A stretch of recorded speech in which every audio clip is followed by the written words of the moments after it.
മന്നത്ത് പത്മനാഭന്റെ 55ാമത് ചരമവാർഷികം ആചരിച്ചു. NSS കുന്നത്തൂർ താലൂക്ക് യൂണിയനിൽ വിവിധ പരിപാടികളോടെയാണ് ദിനാചരണം നടത്തിയത്.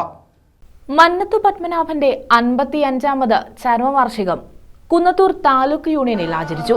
NSS താലൂക്ക് യൂണിയൻ ആസ്ഥാനത്ത് ഛായാചിത്രത്തിന് മുന്നിൽ യൂണിയൻ പ്രസിഡന്റ് VRK ബാബു നിലവിളക്ക് തെളിച്ചു. സമാധി ദിനാചരണം സമുചിതമായി ആചരിച്ചു കഴിഞ്ഞിരിക്കുക.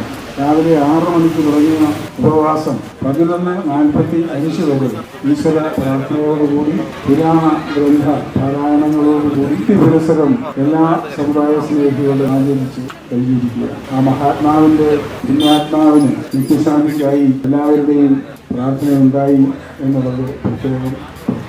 പുഷ്പാർച്ചന, ഭക്തിഗാനാലാപനം, ഉപവാസം, സമൂഹ പ്രാർത്ഥന എന്നിവയും നടന്നു. പ്രതിജ്ഞയും ചൊല്ലി.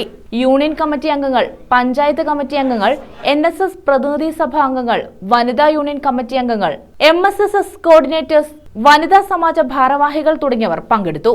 News bureau, Sasthamkotta.